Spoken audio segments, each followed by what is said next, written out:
the scale. He weighed in at an official 145.5 pounds. Started from the bottom now.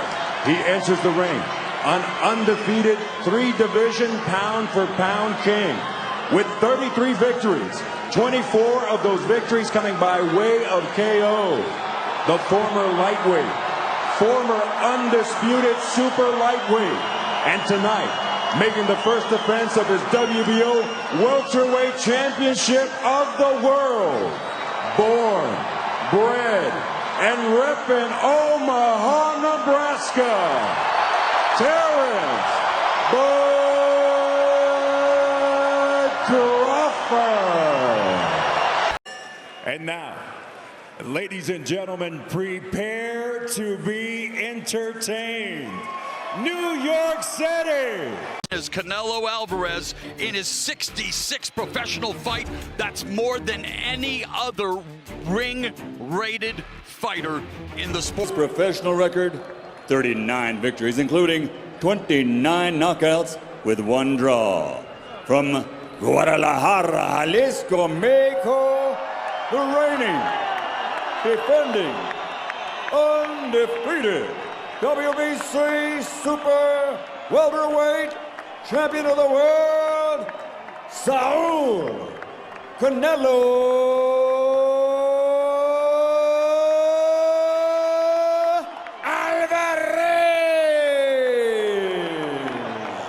I gave you guys instructions. I want to just remind you, please listen and follow my requests at all times. Protect yourself at all times. Fight hard, fight clean. Good luck to both of you. Oh, nice uppercut from Crawford, his best punch. Overextended himself, and Crawford made him pay with 30 seconds to go here in the 11th. It was a left uppercut, clean left uppercut. Bud stepped back, caught him coming in. 10 seconds left.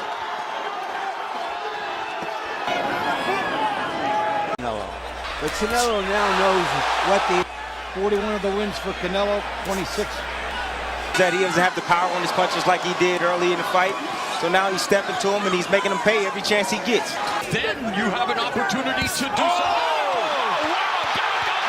Missing that overhand right, Canelo. Uppercut by Canelo, beautifully executed, and jacking the jaw, Berlanga. Pops off the jab. Nice jab there.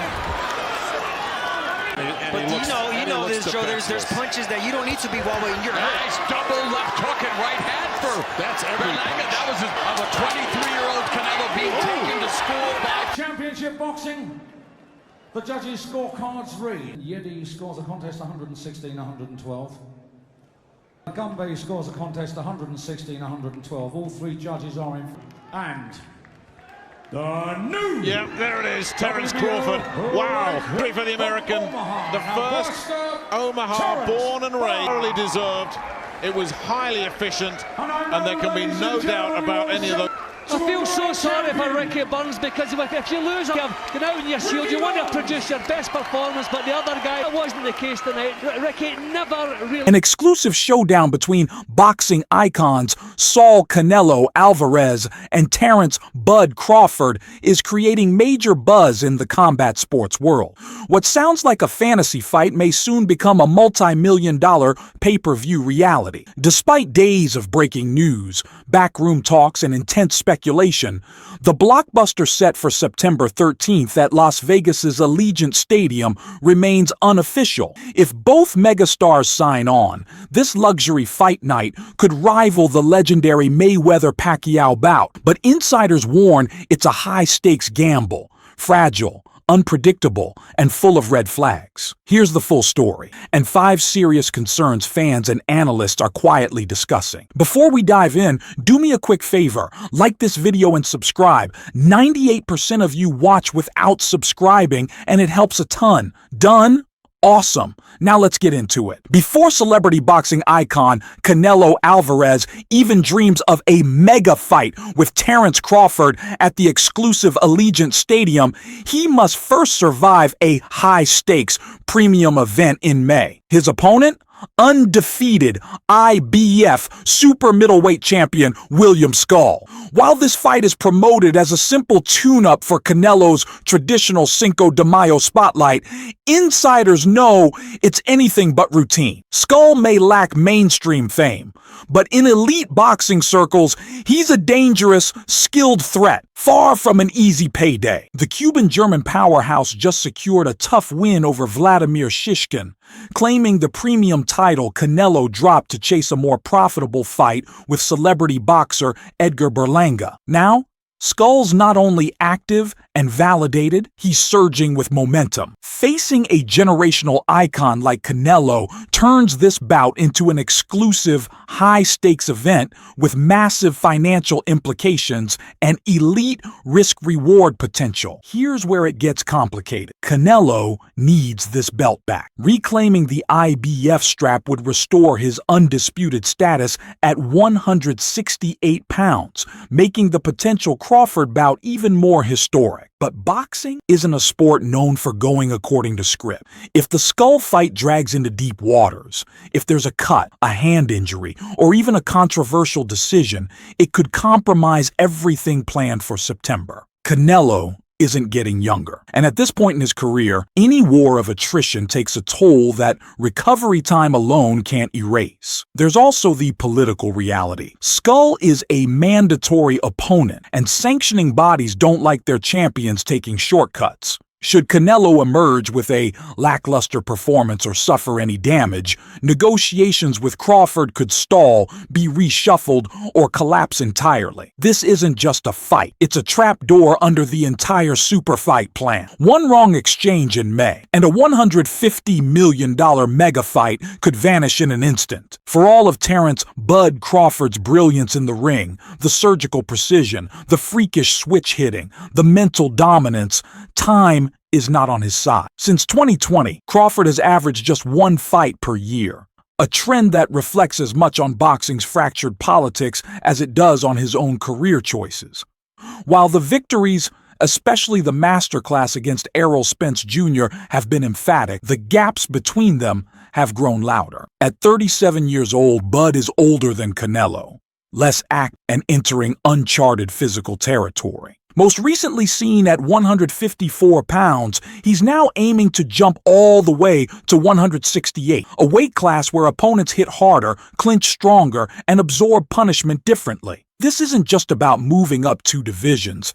It's about challenging biology, not just boxing strategy. Fighters don't often thrive when skipping an entire division, especially not in their late 30s when reflexes begin to dull and recovery takes longer. Even with the benefit of a long training camp, the transition won't be easy. It's not just about adding muscle. It's about re-engineering a body that built its dominance on quick-twitch reflexes, timing, and balance. At heavier weights, punches don't come faster. They come later and land harder. Will Bud still be the counter-punching genius at 168 that he was at 147, or will the weight dull his reactions just enough for Canelo to land? Then there's the mental toll of inactivity. Boxers live and die by rhythm.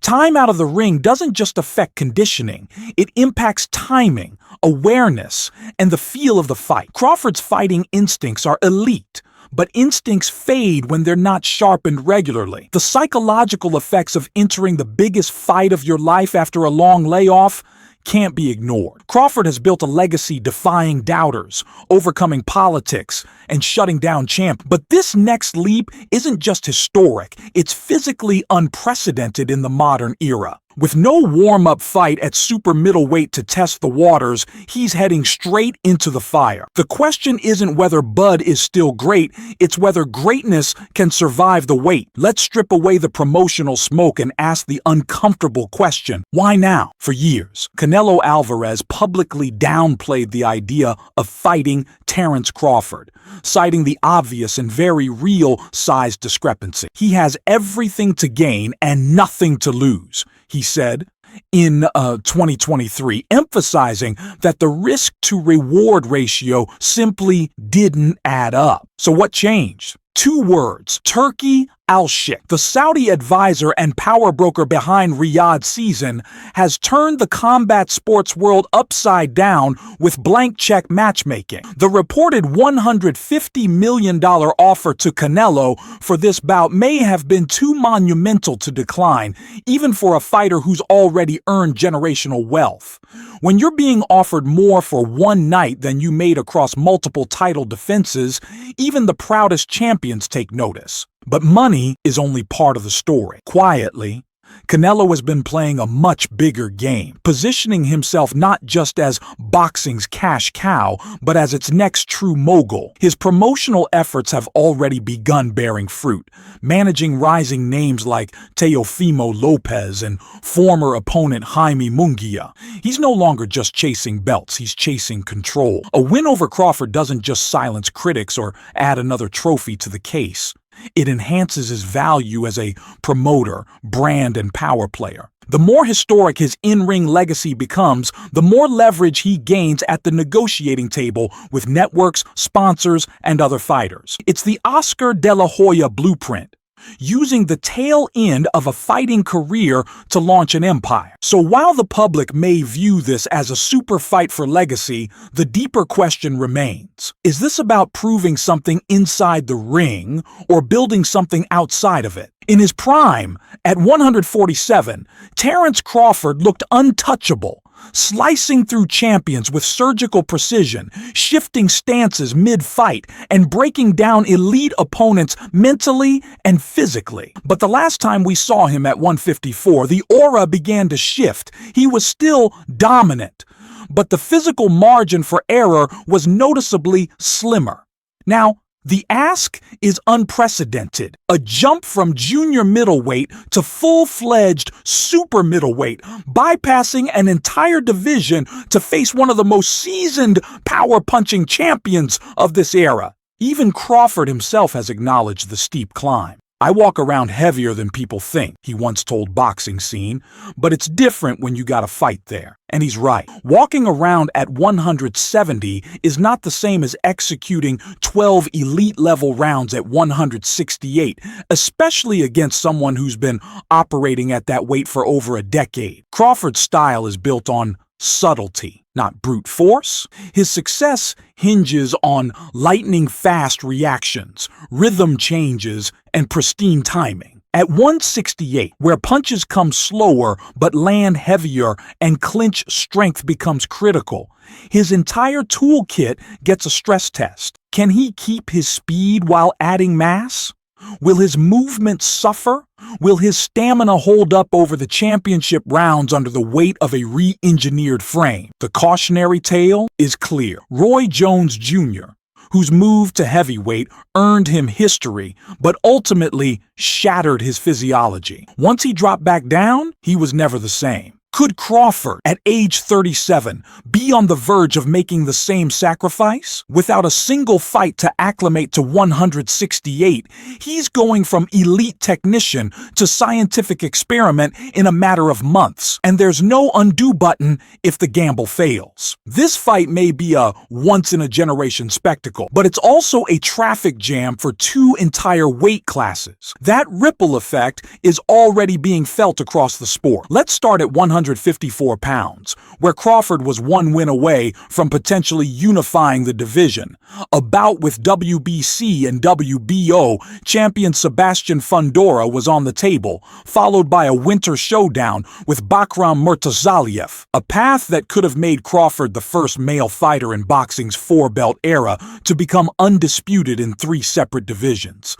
That legacy-defining arc is now on ice and may never be revisited if the Canelo fight swallows the rest of his 2025. At 168 pounds, things are even messier. Canelo's path was crowded before Crawford even entered the conversation. David Benavidez, arguably the most avoided man in the division, has been campaigning for a shot at Canelo for years. Rising stars like Diego Pacheco and Christian Mbili are knocking loudly on the door, and mandatory obligations like William Skull, who's already slotted for May have stacked up behind them. Add in the potential clash at 175 pounds, and the stakes skyrocket if Dmitry Bivol defeats Artur Beterbiev in their scheduled February rematch for light heavyweight supremacy. A historic rematch with Canelo for undisputed status could be next, but only if Canelo gets past Crawford unscathed. Here's the problem. If anything delays or derails Canelo Crawford, an injury, a contract dispute, or just the natural unpredictability of boxing, 2 divisions and half a dozen contenders are left holding the bag, forced to wait months or even a year before the landscape resets. It's a classic boxing paradox. To make one legendary moment, you might have to freeze the rest of the sport. Here's where business and boxing collide head-on. According to multiple insiders, when the idea of Canelo versus Crawford first surfaced behind closed doors, Alvarez's team allegedly floated a $150 million price tag, not as a starting point, but as a deterrent. It was a financial firewall, a polite way of saying this fight ain't happening. After all, asking for that kind of money more than he made for fights against Golovkin, Plant, or even Bivol seemed to signal that Canelo wasn't truly interested in stepping into the ring with a smaller, faster opponent who could make him look bad even in victory. It was a bluff, a financial escape hatch. But then came Turki Al-Sheikh, the architect of Saudi Arabia's combat sports revolution. Armed with the kind of budget that only oil-backed sovereign wealth can provide, Al-Sheikh didn't negotiate. He matched the number instantly. The theoretical became tangible. Suddenly, a fight that was never supposed to happen was on the table, backed by a check that even Canelo couldn't turn down. Was it legacy manipulation disguised as matchmaking? A clever way for Canelo to take a damned if you do, damned if you don't fight, but only if the money made it risk-proof? Or was it genius-level chess, forcing the sport's biggest payday to set the terms of engagement no matter how you frame it? Canelo's about to get paid like it's peak Mayweather season, and for better or worse, boxing's newest business model just rewrote the rules of matchmaking. As anticipation builds, so do the warnings, especially from those who've been in the trenches. Timothy Bradley, former 2-division champion and now a respected analyst, offered perhaps the most sobering take on what Crawford is walking into. He's not going to back down, Bradley said about Bud, and that's what scares me. That dude Canelo is naturally strong and has been at this weight class for a long time. In other words, it's not just about skills, it's about survival. Crawford's genius lies in his ability to adapt mid-fight, but he's also a dog at heart. He loves to engage when challenged. And against Canelo, who throws bricks disguised as body shots and has mastered the art of cutting off the ring, that bravado could become a trap. If Crawford tries to trade in the pocket with a natural super middleweight who's been knocking out light heavyweights, it could be lights out early. One moment of pride, one miscalculation, and the fight could be over before Bud even settles into rhythm. So the question becomes, can Crawford stay disciplined, or will he get drawn into a shootout with the bull? When the greats can't agree, you know the fight's real. From heavyweight icons to recent champions, the boxing world is buzzing with hot takes and not a single consensus in sight. Mike Tyson says Canelo's too strong, Crawford's great, but size matters in boxing. Shakur Stevenson thinks Bud is too smart and he would figure Canelo out late. Teddy Atlas says it could end like Brook versus Golovkin. Andre Ward believes Crawford's movement and ring IQ could give Canelo nightmares. Roy Jones Jr. thinks Canelo's pressure and power would eventually break Crawford down. It's rare to see legends split this evenly, especially across weight classes and generations. But that's what makes this fight so combustible.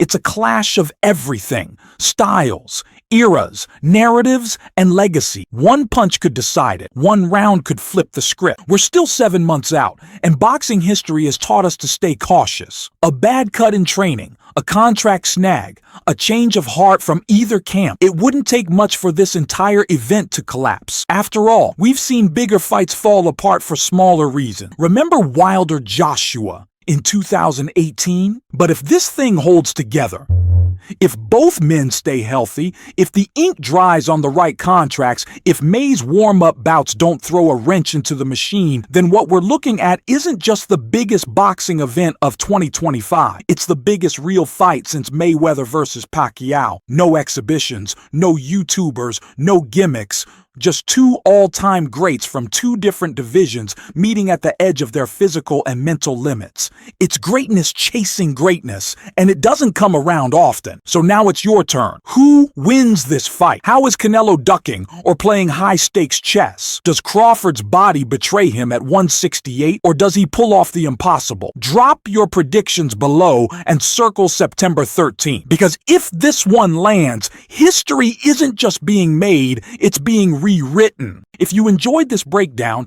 don't forget to like this video to support the channel. Subscribe to my YouTube channel Boxing Edge for the latest updates, fight breakdowns, and expert analysis, and turn on notifications so you never miss an upload.